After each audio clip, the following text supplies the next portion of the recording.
রাজশাহীতে মেয়েকে ইফটিজিংয়ের প্রতিবাদ করায় বাবাকে হত্যার ঘটনায় নওগাঁ থেকে প্রধান নান্টু সহ গ্রেফতার 2।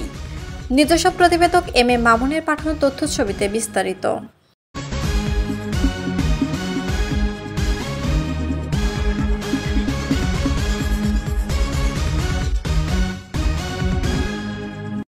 রাজশাহী নগরীতে এসএসসি পরীক্ষার্থী মেয়েকে ইফটিজিং করার প্রতিবাদ করায় বাবাকে পিটিয়ে হত্যার মামলার মূল অভিযুক্ত নান্টু সহ 2 জনকে নওগাঁ থেকে গ্রেফতার করেছে র্যাব 5।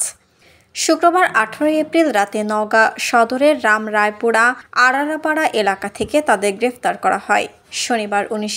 শনিবার 19 এপ্রিল সকালে র্যাব 5 রাজশাহী মোল্লাপাড়া ক্যাম্পের অধিনায়ক লেফটেন্যান্ট কর্নেল মোহাম্মদ মাসুদ পারভেজ আয়োজিত এক সংবাদ সম্মেলনে সাংবাদিকদের এ তথ্য জানিয়েছেন।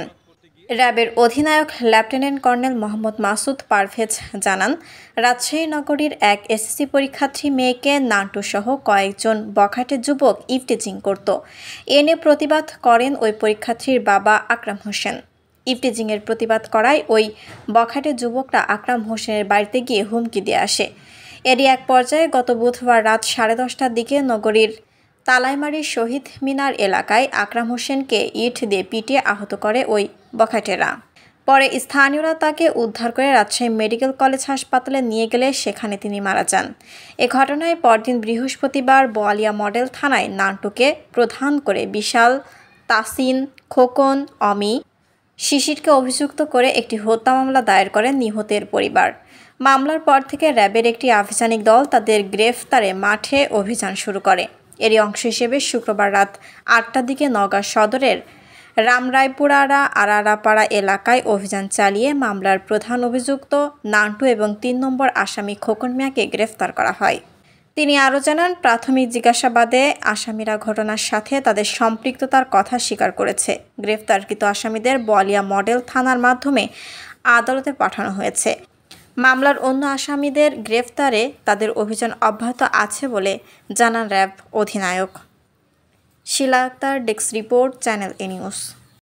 গত 16 তারিখ অর্থাৎ বুধবার রাজশাহীর তালাইমারিতে মেয়েকে উত্ত্যক্ত করার প্রতিবাদ করতে গিয়ে বাবা নির্মমভাবে সন্ত্রাসীদের দ্বারা নিহত হন। পরবর্তীতে কনসার্ন থানায় মামলা হয় এবং এলাকাতে ব্যাপক আলোড়ন তৈরি হয় এবং লাশ নিয়ে মানববন্ধন করা হয়।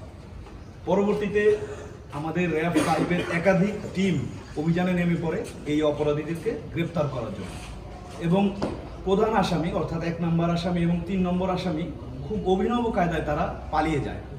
তারা তাদের কোনো আত্মীয় অথবা বন্ধুদের সহায়তা না নিয়ে তাদের পরিচিত একজন ভ্যান চালকের সহায়তা নিয়ে নওগাঁতে চলে যায় এবং এই ভ্যান চালক অপরাধীদেরকে তার বাড়িতে রাখে না, তার বাড়ির পাশেই পরিত্যক্ত একটি বাড়িতে লুকিয়ে রাখে।